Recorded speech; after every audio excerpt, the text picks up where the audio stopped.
Welcome to Hub History, where we go far beyond the Freedom Trail to share our favorite stories from the history of Boston, the hub of the universe. This is episode 313, The Boston Cowboy Strike. Hi, I'm Jake. This week, I'm going to talk about a labor action that took place in Boston in 1936. At a time when the power of organized labor was on the rise, a one-day wildcat strike became the founding moment for a labor union that still exists today. Staged by an organization that was at first known as the Cowboy Turtle Association at the Old Boston Garden, this was the first rodeo strike in the world. Though, calling it a rodeo strike can be a bit confusing, as the editors of the Boston Globe pointed out just a few days after the strike took place, writing, "The rodeo strike was by the riders, and not, as one might think, by the steers, who play the role of the bulldoggies." I think calling it a cowboy strike is more evocative, though, as we'll hear, cowgirls were an important facet of this particular rodeo, and the union probably owes its long-term success, in large part, to the wife of one of the cowboys involved. In other notes, I got the inspiration for this episode from my favorite source, a listener. Sam S. wrote in last December and said, "I wanted to share an event that might be enough for an episode in case you all were not aware. There was a cowboy strike in Boston at the Old Garden in 1936. Well, I was not aware, but Sam's note sent me down the right path to research Boston's 1936 cowboy strike at the Garden. But before I share what I learned about the Boston Cowboy Strike, I just want to pause and say a big thank you to the loyal listeners who sponsor the show. This episode basically marks the 8th anniversary of the Hub History podcast. When I celebrated the first 100 downloads of our very first episode about Pope's Night in Boston, that aired at the end of October 2016, I couldn't imagine that a few years later, thousands of people would tune into every episode to hear me ramble on about stories from Boston history that, hopefully, you don't hear otherwise. Since then, we've won a Preservation Achievement Award and a Star Award for Innovation in Communications in Public History. And the show's opened a lot of doors for me in the Boston history world. Along the way, expenses keep adding up. And the sponsors who support the show with $2, $5, or even $20 or more each month have allowed us to keep pace. To everyone who's already supporting the show, thank you. If you're not yet supporting the show and you'd like to start, it's easy. Just go to patreon.com/hubhistory or visit hubhistory.com and click on the Support Us link. And thanks again to all our new and returning sponsors. This show is being released on November 3rd, and 88 years ago today, newspapers around New England carried stories announcing the end to a strike by an upstart union. A union with a surprising name that was formed in a surprising place. At first, you wouldn't really think that Boston would be the city where a cowboys union would be organized. And yet, Pittsfield's Berkshire Eagle reported on November 3rd, 1836, "The World Championship Rodeo opened without the world champions. 65 of the best riders in the country put their lariats in mothballs and rode out on strike. They declared they wouldn't risk their necks riding wild broncs and roping mean steers unless the management came through with more prize money." The Springfield Republican from November 2nd carries a story describing how the strike started on opening night of the rodeo. "The first rodeo riders' strike in history today threatened to delay the opening of Colonel W.T. Johnson's exhibition of bronco busters, steer doggers, fancy ropers, and trick riders at Boston Garden. The show was scheduled to open tonight, but Colonel Billy was handed an ultimatum by the cowhands: double the prize money or no rodeo. Rodeos didn't originate here in Boston, but they found a receptive audience here. By the 1950s, huge commercial rodeos would be held in auditoriums around the city. But at the time of the world's first cowboy strike, the modern form of the event was just emerging.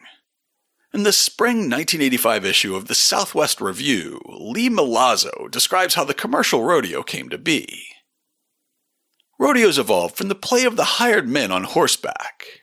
And these early cowboy contests usually took place in the town squares or the railheads at the end of the trail drives. But the first formal rodeo was held in Prescott, Arizona on July 4th, 1864. The nation's birthday soon became known as the Cowboys' Christmas in rodeo circles. William F. Cody took the rodeo on the road, and his famous Wild West shows made the new sport a tremendous success, in the East as well as in the West. In an article written for the West End Museum, Meyer Aviles describes how the promoter of Boston's 1936 rodeo helped to bring Wild West shows that Buffalo Bill staged as all-day outdoor spectacles indoors.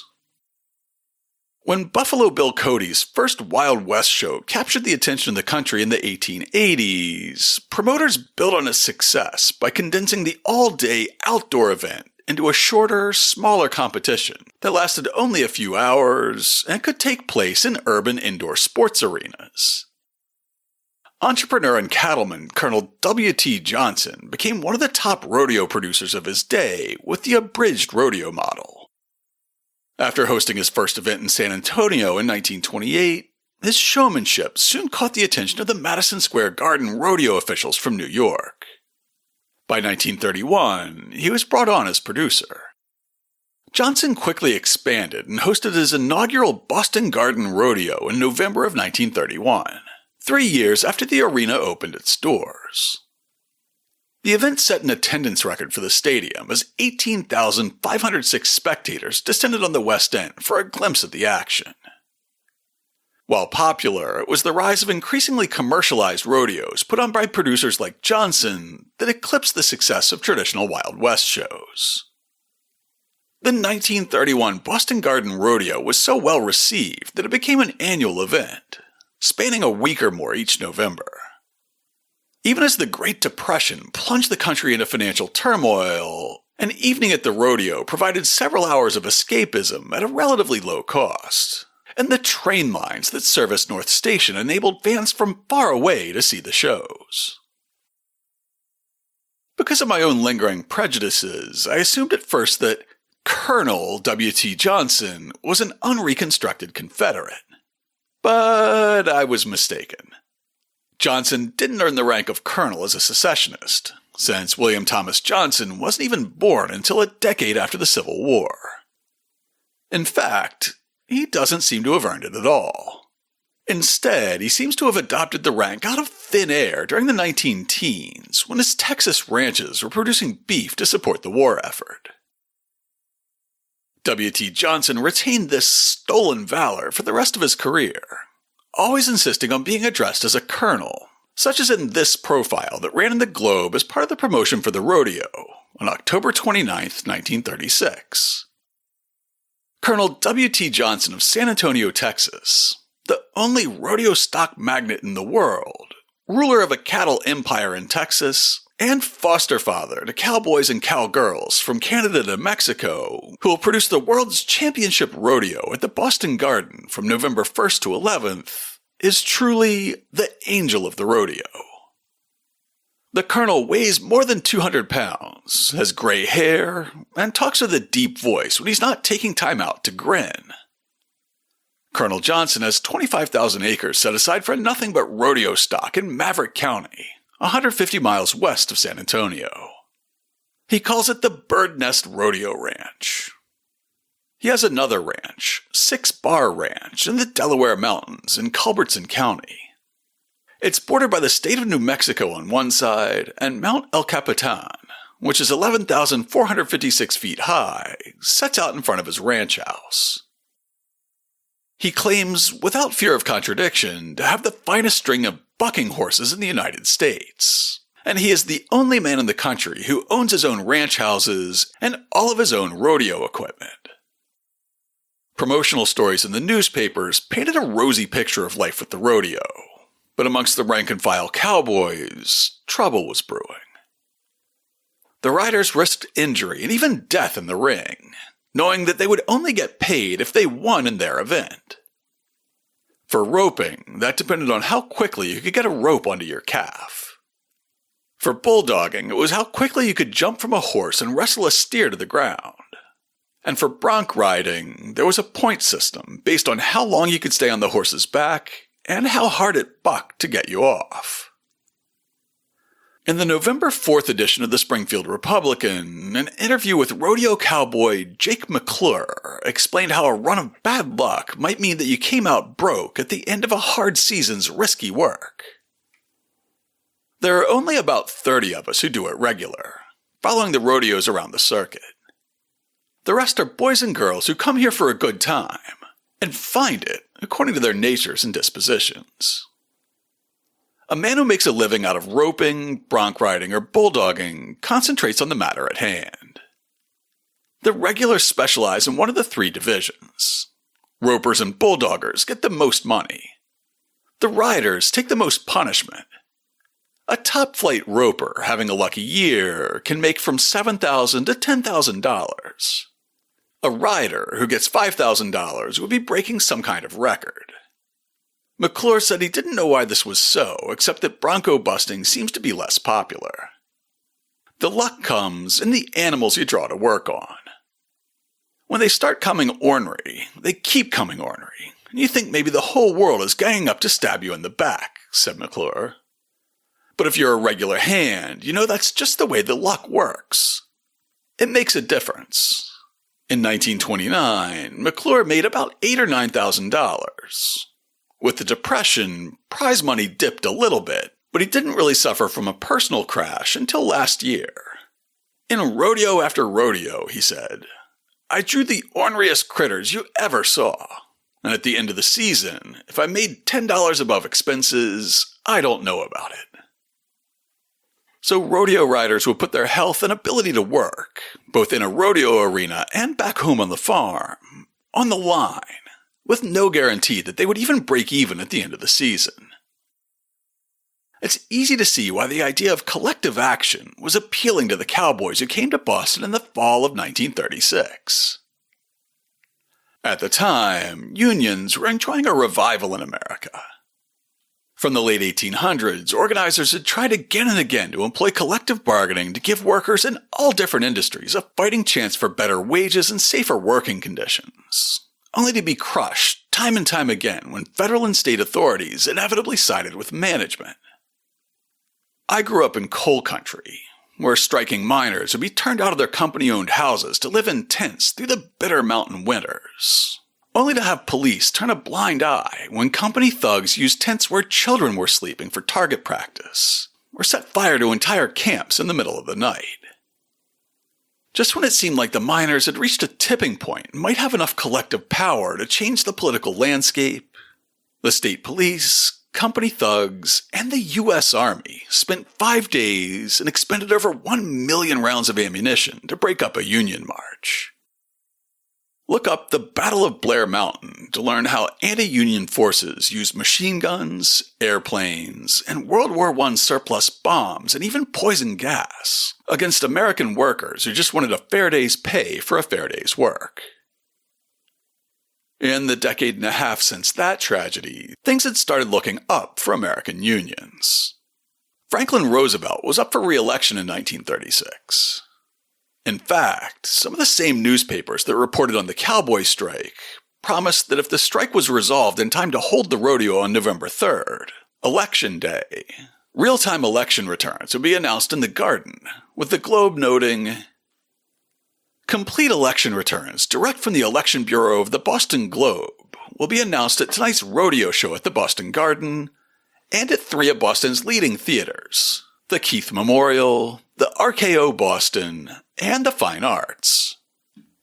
At each of these places, patrons will hear bulletins on both the state and the national elections as they are received from the Globe's famous election experts. Roosevelt's promise of a New Deal for the American worker included changes that helped create a renaissance for unions, just as FDR was about to be elected to the second of his 4 terms. A high school lesson plan about unions from the Library of Congress explains the key legislation. In the early 1930s, as the nation slid toward the depths of depression, the future of organized labor seemed bleak. In 1933, the number of labor union members was around 3 million, compared to 5 million a decade before. Most union members in 1933 belonged to skilled craft unions, most of which were affiliated with the American Federation of Labor, the AFL. The union movement had failed in the previous 50 years to organize the much larger number of laborers in such mass production industries as steel, textiles, mining, and automobiles. These, rather than skilled crafts, were to be the major growth industries of the first half of the 20th century. Although the future of labor unions looked grim in 1933, their fortunes would soon change. The tremendous gains labor unions experienced in the 1930s resulted, in part, from the pro-union stance of the Roosevelt administration, and from legislation enacted by Congress during the early New Deal. The National Industrial Recovery Act of 1933 provided for collective bargaining. The 1935 National Labor Relations Act, also known as the Wagner Act, required businesses to bargain in good faith with any union supported by the majority of their employees. The ink on the Wagner Act was barely dry by Election Day in 1936, but it signaled a shift in attitude on the part of the federal government. Federal agencies and even troops would no longer be mobilized automatically to crush unionization efforts. Instead, the new legislation protected union organizers and encouraged companies and workers to negotiate. And as the October 29, 1936 Globe reminds us, the working conditions in a rodeo certainly seem to cry out for a union to protect working cowboys. This year, the Colonel has brought up 900 head of stock, all of which will be housed in the exposition building adjoining the Boston Garden. His Brahma steers for riding purposes averaged 1,200 pounds. His Texas range cattle used for bulldogging run about 900 pounds. And his string of Brahma steers are the greatest collection seen in any rodeo today. The cows that he will use for the cow milking contests are wild and tough, and will fight like wildcats. The good old Colonel predicts that there will be more skinned up and knocked down cowboys than you've ever seen in your life. Nothing quite like gleefully bragging about how many workers are going to get injured at your event to endear you to the workforce, right? Keep in mind that all the cowboys who are going to get skinned up and knocked down would pay for the privilege. Both professional rodeo riders who followed the circuit around the country and seriously competed for the prize money in their events, and enthusiastic amateurs who are mostly locals who wanted to test their riding and roping abilities. Everyone who entered the arena had to pay an entry fee to W.T. Johnson. The performers also paid for their own food and lodging when they were traveling with the rodeo, as well as stable fees for their horses. On top of that, the Boston Garden, just like every venue where his rodeo appeared, had to pay Johnson a large fee, on top of the entrance fees paid by contestants. In the eyes of many of the cowboys who participated, their entry fees were supposed to go toward their prize money, while the venue fees would cover Johnson's expenses and his personal profit. The conflict in Boston began when the cowboys realized that something didn't quite add up. Writing for the West End Museum, Ira Aviles notes, "The conflict boiled over on October 30th, 1936, during a Friday matinee, when Josie Bennett, wife of champion steer wrestler Hugh Bennett, realized the advertised prize money for all events was less than the total entrance fees Johnson charged the performers to participate in the rodeo." Hugh Bennett owned ranches in Arizona and Colorado, and he had a reputation as a legendary horseman. After joining the rodeo circuit, he became known as a top, timed event cowboy, earning the world title in steer wrestling in 1932 and in steer roping in 1938. I did some reading to try to figure out whether his wife Josie was also a rider in the rodeo. W.T. Johnson had a reputation for employing women as cowgirls in his rodeos, which was unusual for the 1930s. Even more unusually, he also had a reputation for paying them well, treating them fairly, and even paying for their medical care if they were injured in the arena, which was a courtesy he didn't extend to the cowboys. As far as I can tell, though, Josie Bennett never performed in the rodeo, but her actions at the 1936 rodeo in Boston would have far-reaching consequences. Like a monster truck rally today, or I suppose like a rodeo in a place that still gets more of them, audiences for W.T. Johnson's shows were mostly driven by children. Sure, Mom and Dad were happy to go and sit in the stands and watch some roping or barrel racing, but the kids were probably the ones who begged them to get tickets. Knowing this, Johnson made a point of promoting his rodeo to children. And in the days before television advertising, he took the show to Boston's streets. Longtime listeners might remember episode 111, where we discussed how women's groups in Boston essentially invented playgrounds as a way to keep urban children out of trouble. And on October 31st, the Globe reported how the rodeo came to a popular playground. Hundreds of boys and girls from the congested districts of Boston assembled at the Nashua Street playground this morning and gleefully shouted, "Ride 'em, cowboy!" and "Yip, yip, yippee!" at Colonel W.T. Johnson's aggregation of cowboys and cowgirls who were putting on a free open-air show for their special benefit. It was an interesting and highly amusing preview of the rodeo, which will continue daily and evenings at the Boston Garden, starting Monday night through November 11th. The other street-level promotion for Johnson's rodeo was a Wild West parade, which was scheduled for Sunday, November 1st, the day before the rodeo opened at Boston Garden. This parade took a page from the promotional handbook for circuses. When a circus came to town, it was customary to hold a parade from the train yard where the circus train was unloaded to the grounds where the circus was to be held, serving the dual purposes of getting all the exotic animals to the circus and using them to attract the attention of the ticket-buying public.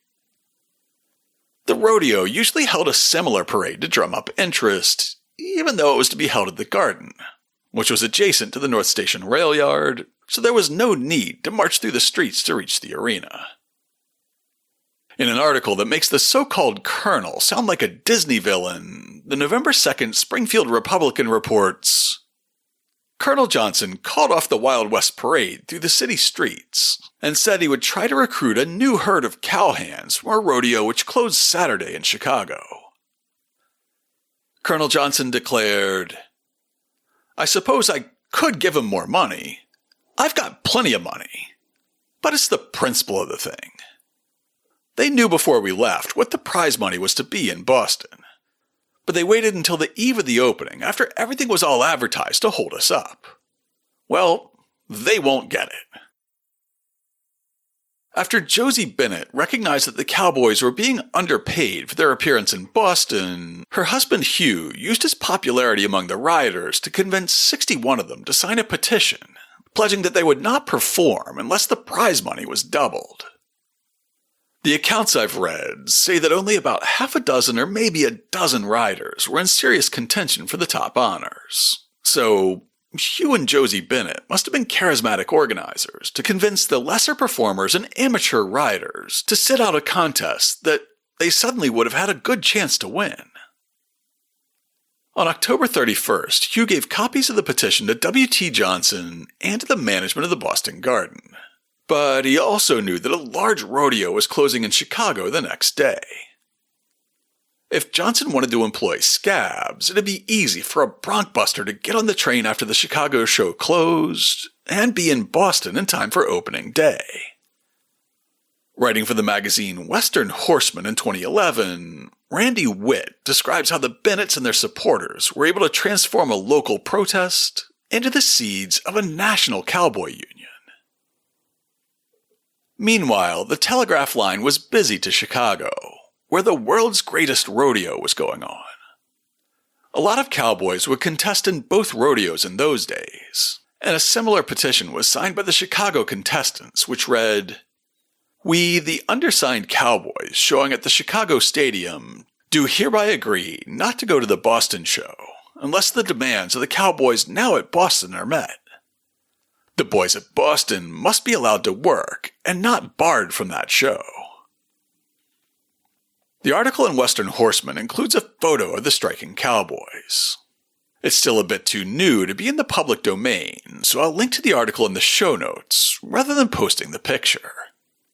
In it, Hugh Bennett is at the head of a group of cowboys, all dressed in 10-gallon hats, standing with their horses and all their belongings gathered up at the back entrance to the garden.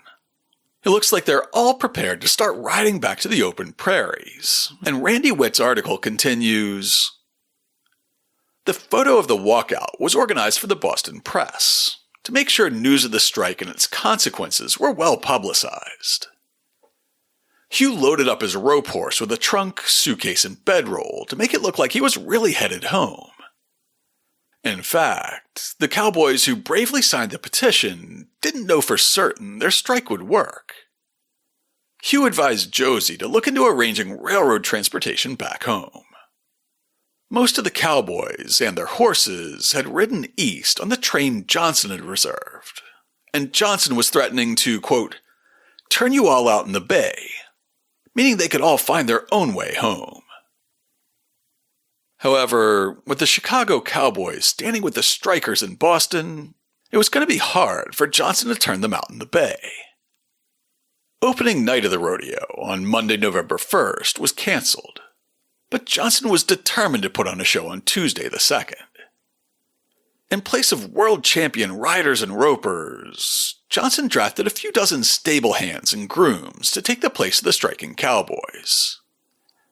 In the meantime, the next day's Boston Globe reports how the striking cowboys made their presence known during the first night of the Boston performance.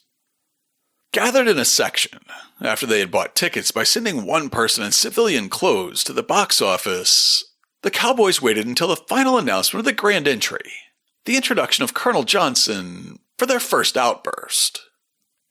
As the colonel came riding forward to the center of the arena, the men made such an outcry of booing and shouting that the announcement of John Jordan was lost in the wail. At once, the band struck up the Star-Spangled Banner. This brought the cowboys to their feet and held up the demonstration for a few minutes. But as soon as the bronc events were called, the booing started again and kept up for a solid hour, until police threatened to take action.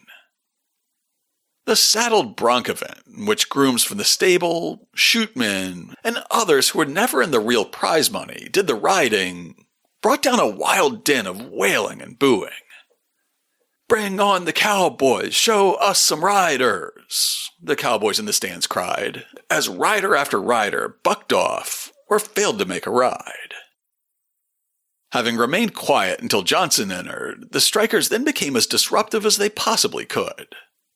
They violently jeered and booed when the boss was introduced, drowned out the band with their rendition of the song "Empty Saddles in the Old Corral," and just generally made a nuisance of themselves.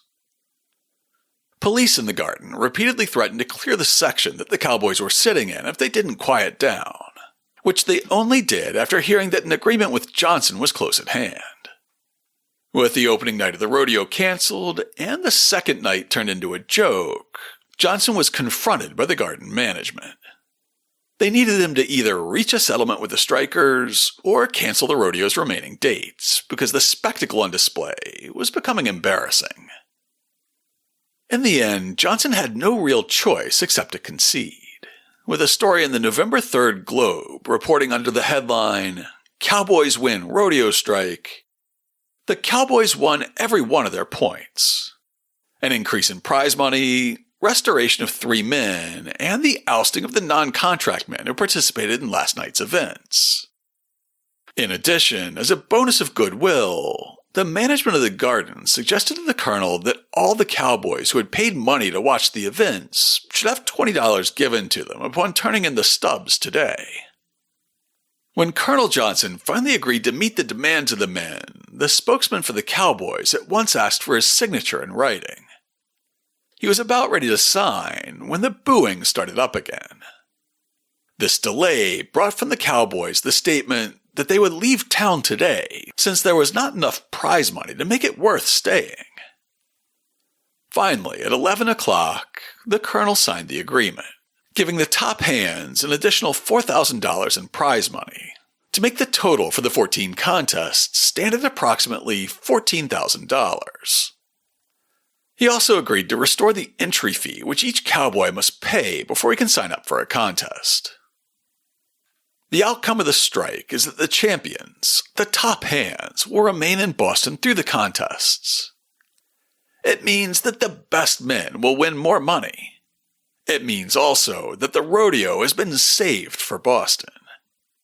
None of the contestants make any money unless they win. They pay their own overhead for food and lodging. The terms agreed upon tonight bring the prize money at the Boston contests to a figure to be compared with other large rodeos, Dick Truitt, spokesman for the steer wrestlers, said. The announcement of the end of the strike was made dramatically. From the microphone it was stated that the strike was over, and that the 61 cowboys, the champions, would be back in the contests beginning today. Then, through a large gate, the entire group marched in and stood in the middle of the arena with Colonel Johnson. This show of unity was enough to satisfy the garden management that there would be no further embarrassments from the striking cowboys, but it was not enough for Johnson. The so-called colonel got out of the rodeo business soon after the strike in Boston, but rodeos would continue to be a strong draw at the garden until well into the 1960s. The union that Josie and Hugh Bennett willed into existence one night in Boston would continue under a unique name. A 1936 issue of Hoofs and Horns, which bragged that it was read by more contestants and fans than any other rodeo magazine, explains the mission of the union in its early years. The Cowboy Turtle Association came into being during the recent rodeo at Boston. The purpose of the organization is to raise the standard of rodeos as a whole, and to give them undisputed place in the foremost rank of American sports. This is to be done by classing as unfair those shows which use rules unfair to the contestants, and those which offer purses so small as to make it impossible for contestants to meet their expenses.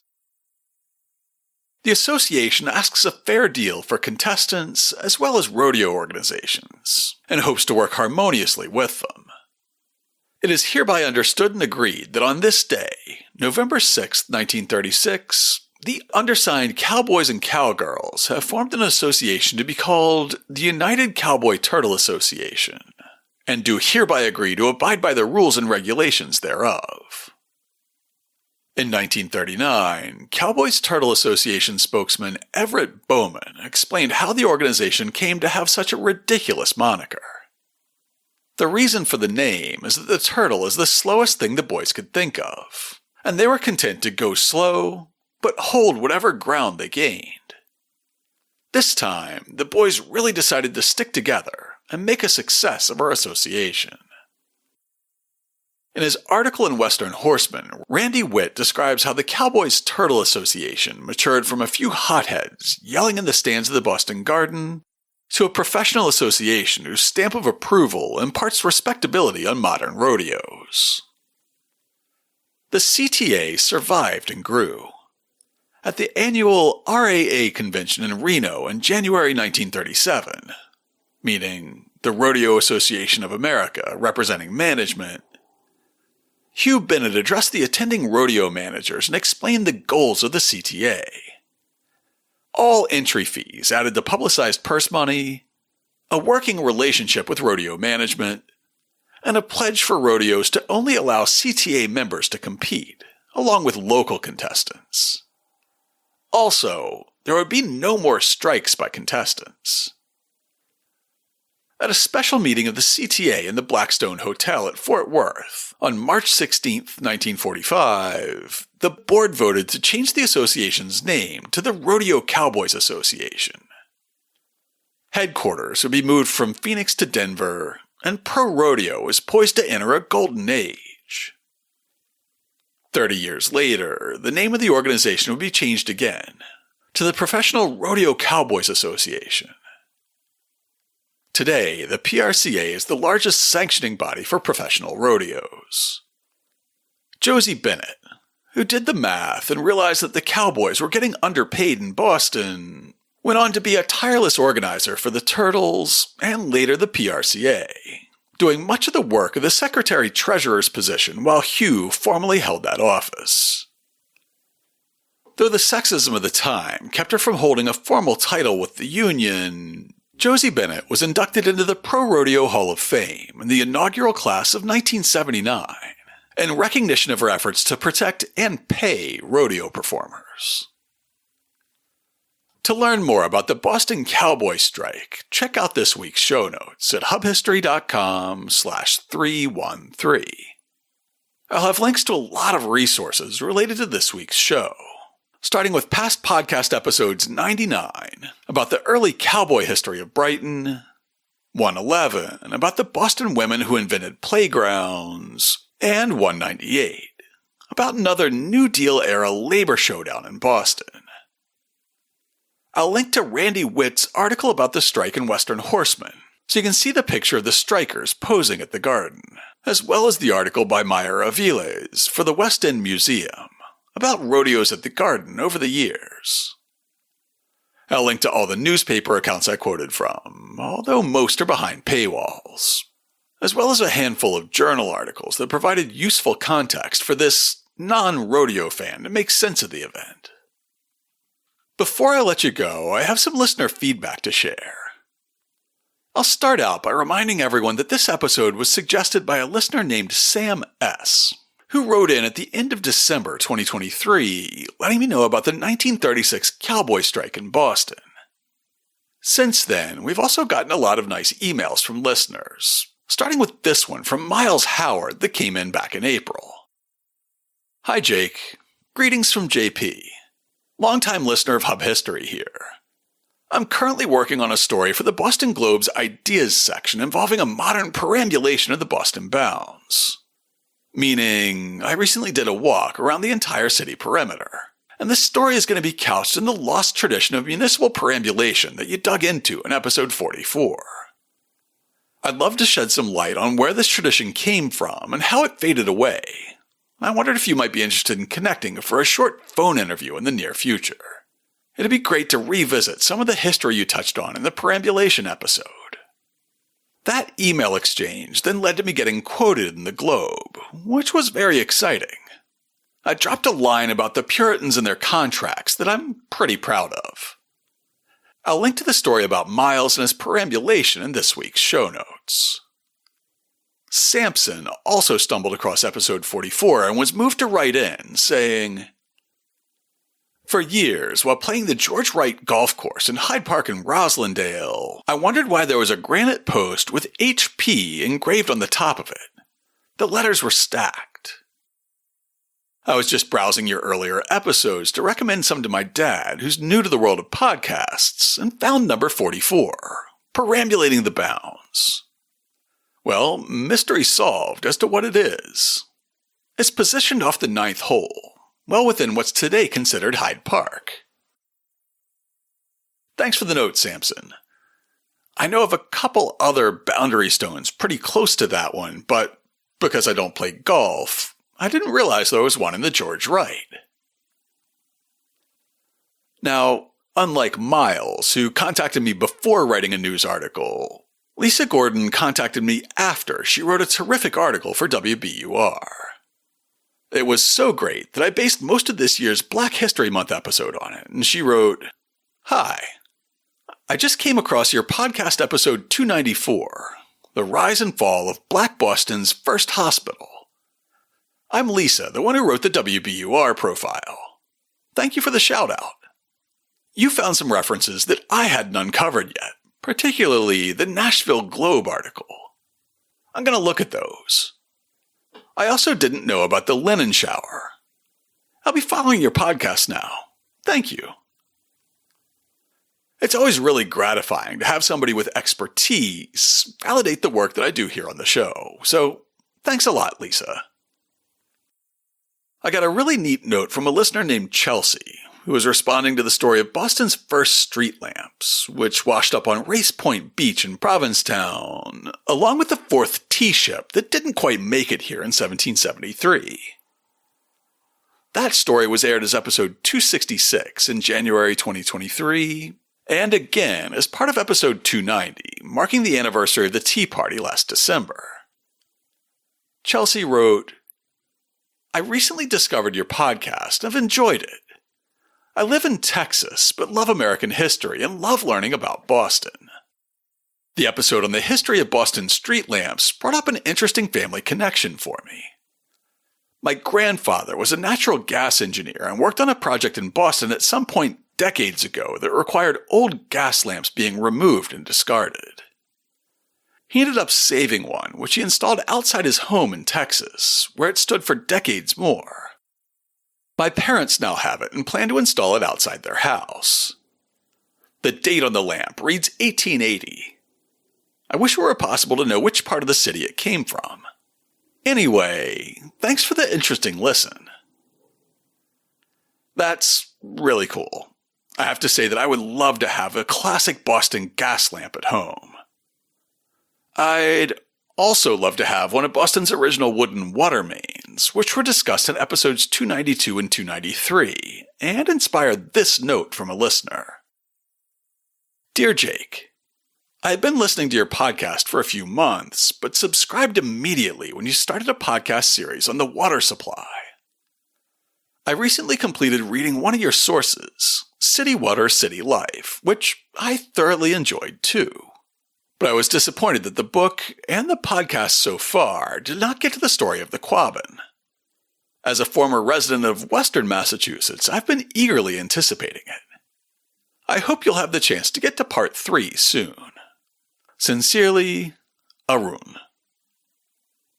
I do really want to get back to part 3 of Boston's drinking water story, but the research for anything about the Quabbin seems overwhelming.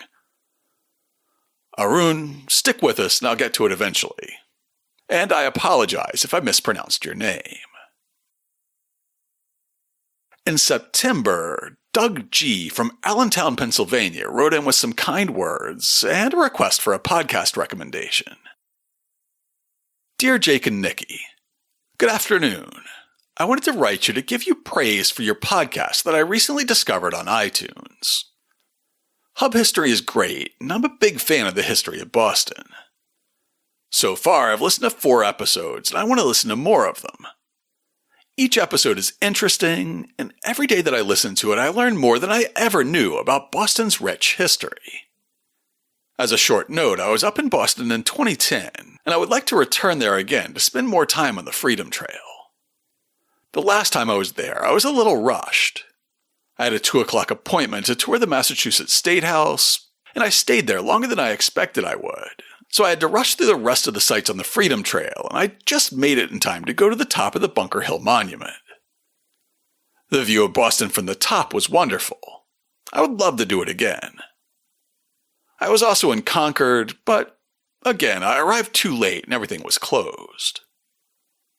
My trip, besides there, took me up to Salem, Quincy, where I visited the home of John Adams, another of my favorites since I watched the HBO miniseries on him, and I also visited where he is buried. Our final 2 days were in Salem and then Plymouth before leaving to come back to eastern Pennsylvania. Both of you do a great job on your podcast, and I give it 5 out of 5 stars. Keep up the good work.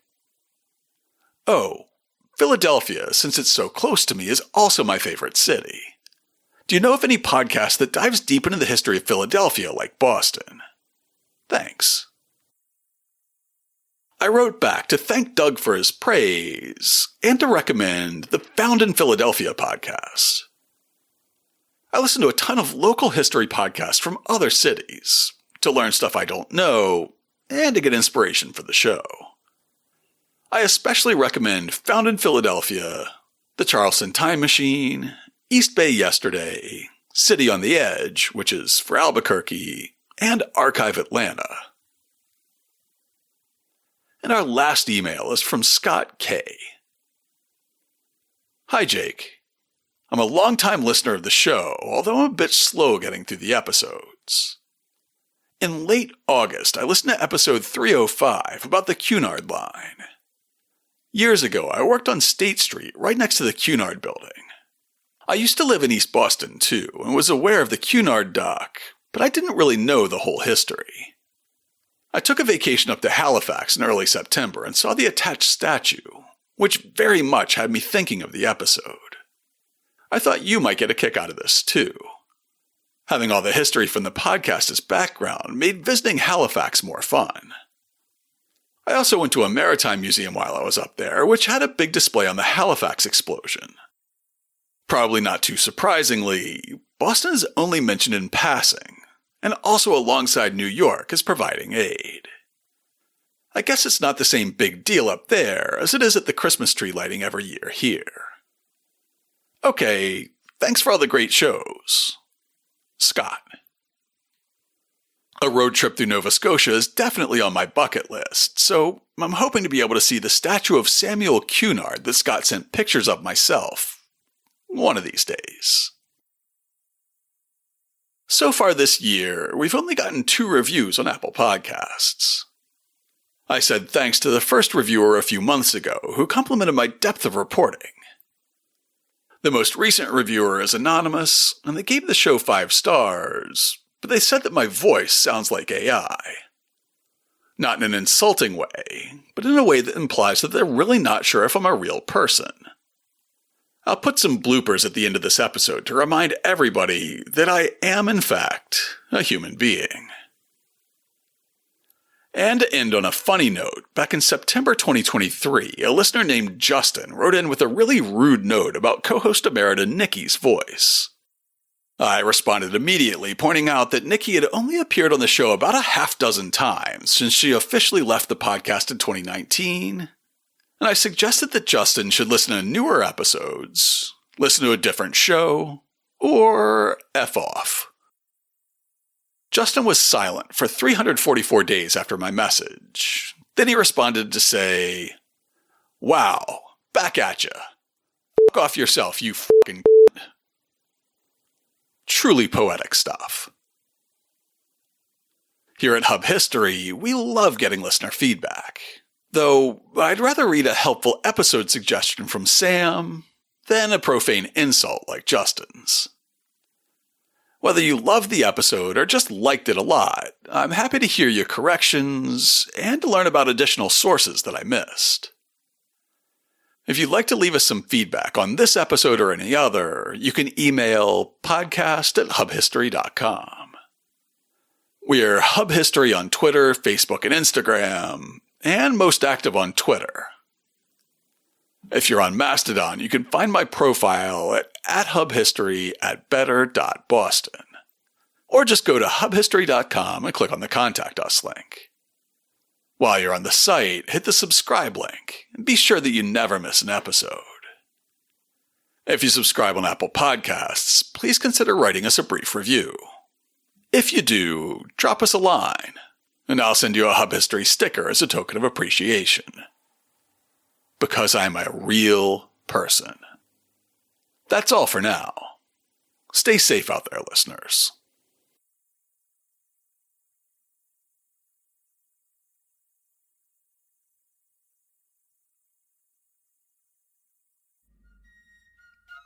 But the first formal rodeo was held in Prescott, Arizona. But the first formal rodeo was held in Prescott, Arizona on July 4th, 1864. And for bronc riding, there was a point system based on how... And for bronc riding, there was a point system. It's easy to see why the idea of collective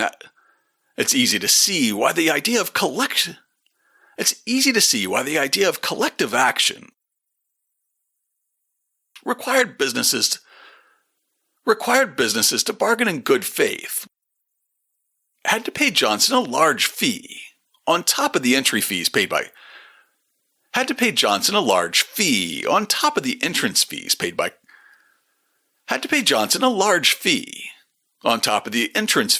by contestants,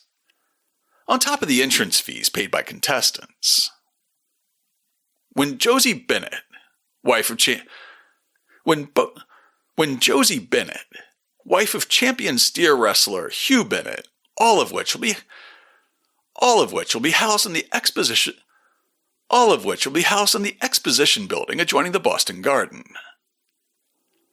The tremendous gains labor unions The tremendous gains labor unions experienced in the 1930s resulted... Look up the Battle of Blair Mountain to learn how... Look up the Battle of Blair Mountain, that's B-L-A-I-R, Mountain, to learn how anti-union forces used machine guns, airplanes, and surplus bombs and poison gas. Machine guns, airplanes, and World War I surplus bombs and poison gas against American workers who just wanted a fair day's pay for a fair day's work.